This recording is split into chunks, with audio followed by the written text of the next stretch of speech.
Hi everyone, today's Saturday. I haven't made a video this week because I've just been tired and busy and really upset and disappointed and thinking about, do I want to waste my time on this?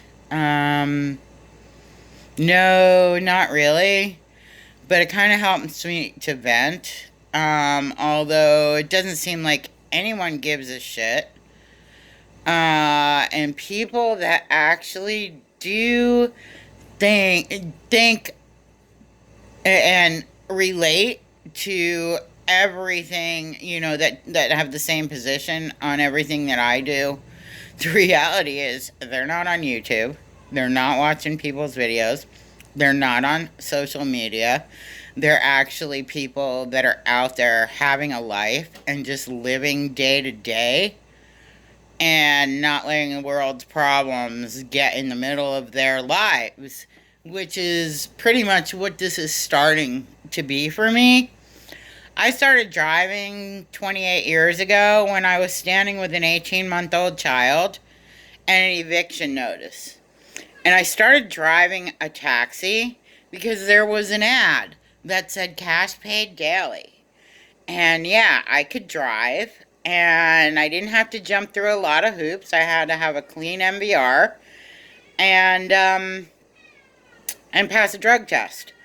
Uh, so I went in, I put in my 2 days of training. It was explained to me how this business works. This is how it is. You can take it or leave it.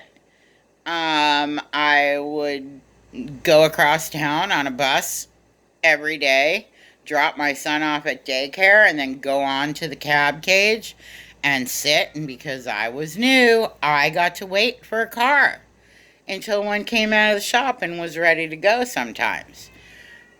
Which led me towards sitting there one day when a guy who had just bought his own really nice car needed a relief driver. And the cage guy pointed at me, and I left with the dude and started driving for him 7 days a week eventually, because he gave me a better deal and a nicer car, and it was more convenient because we picked each other up and dropped each other off, and he had an old car that I actually bought from him for $600, an old Toyota station wagon. It was awesome. So I had something to get around. So it worked out really good, and I made the best friends that I'd ever made in my entire life. Real people who have always been there for me then and now. Even the ones that I don't know who or where they are anymore. Back then, when I was their peer in my job, they were there for me. And I don't understand what this professor guy is doing. I mean, I have my opinion on it. And even with my opinion, I read between the lines. I'm trained in neurolinguistic programming by Anthony Robbins and certified in it. Okay, it's how language affects the nervous system. 57% of one's communication is in their tone of voice. Okay, I also read eye movement and physiology. And I'm slow because I'm not a visual person. And generally real go-getters and people who succeed are visual. No, I'm kinesthetic. Okay, so I feel things, and interpreting feelings into the English language takes a little bit longer than if you just see it. But this is not what I see, or things people don't see. This is a guy who built an empire on Uber and Lyft because he knew something nobody else knew. And that's that drivers need cars, and that there are actually people that are in business and make a living from leasing cars to drivers. So when this whole wage thing started, he snapped when See, this is just so frustrating because there's so much background to this story. And I'm sitting with now and all the stuff that's in the past. And it's like, I've just been over this in my head thinking about the video that I want to make on it. And I never got around to it. And I haven't had time. And it was the next video that I'm going to do. And I'm seriously thinking about spending money to get what I'm trying to say out. Because I don't understand, what is this guy doing? I mean, it's bad enough that Uber stomped on me and my peers from the get-go.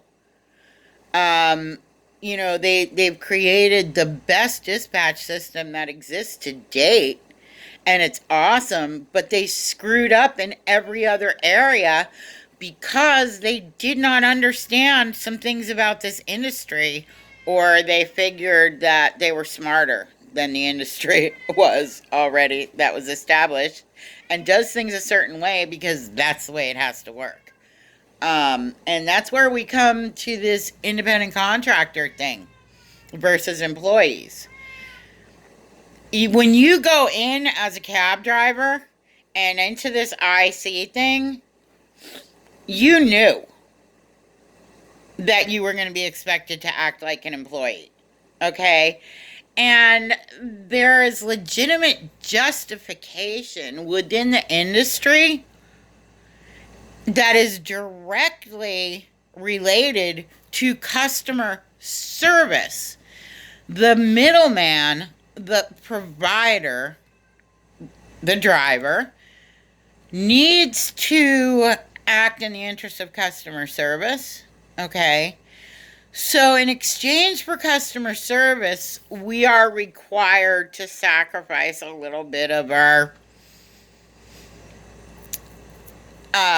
independent contractorism. In terms of, I'll tell you why. They don't tell you where it's going, so you can make a decision whether you, the entitled driver who's an independent contractor, will take it if it's worth your time. And that is because it has a total ripple effect on customer service that's not good.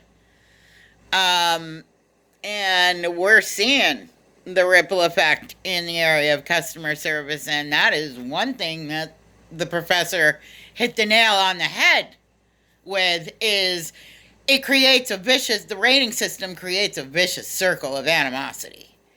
And I took it to the rating system step. He left it as, having to do with drivers being on the defensive to protect themselves and protect their jobs.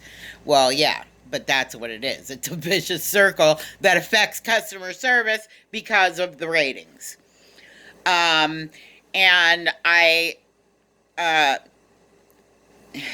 one of my problems also is I can't connect my SEO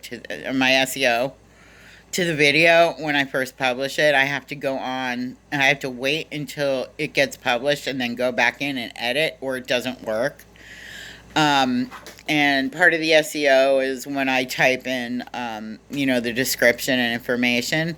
So I have to go back in and put the link. But there's an article yesterday that actually addressed all the reasons that the actions that drivers have to take every day to perform their job, or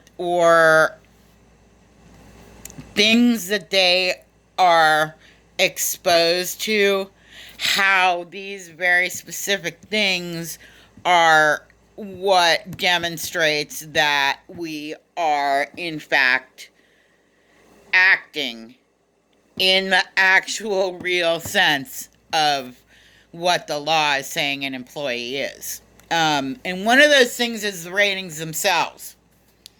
And I've been saying this for a long time, is the ratings are what we need to worry about before wages.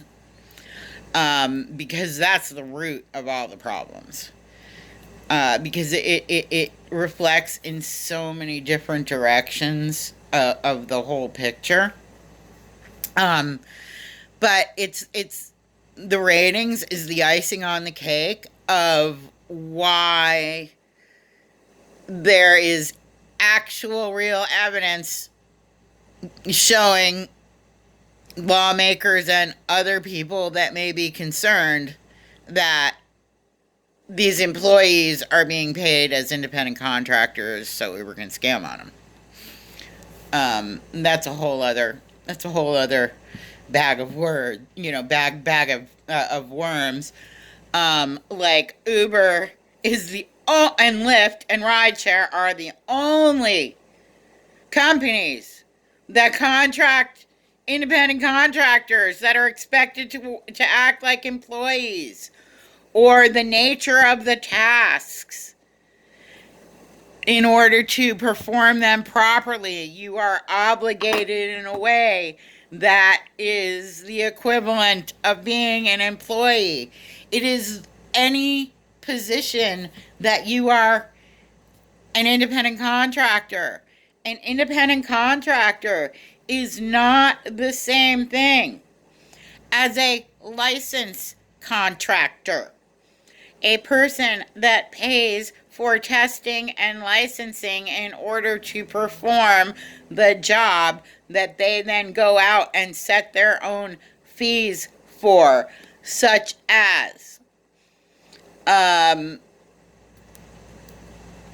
construction guy, and there are websites that you can hire and it's a mistake in the way the language is used, independent contractor to come and build a fence in your backyard. And you pay him, even though you went through Home Depot, and this actually is true, even though I went through Home Depot to connect with a contractor, they didn't just send me to the available person at their rates. No, because it doesn't work that way.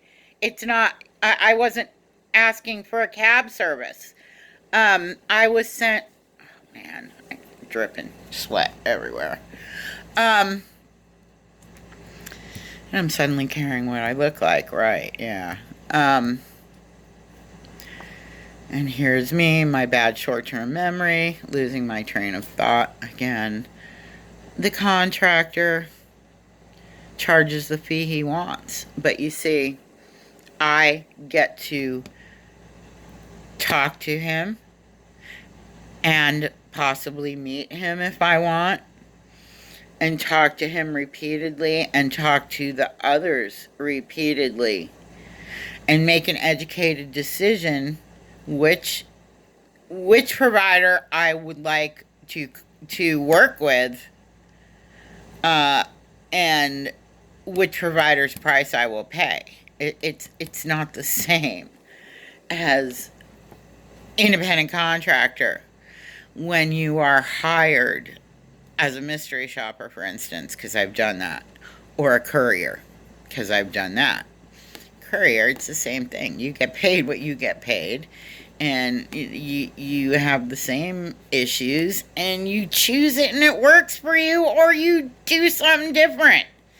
It's the same thing with driving.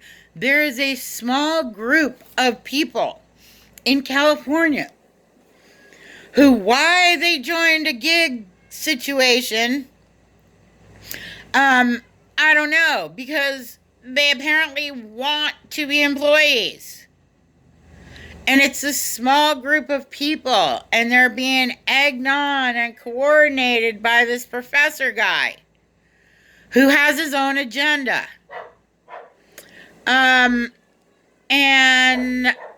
This video ends up sucking. I'm going to have to redo it and, be more organized. But I needed to get something out here and say something and let everyone know that I have things I need to say about this still.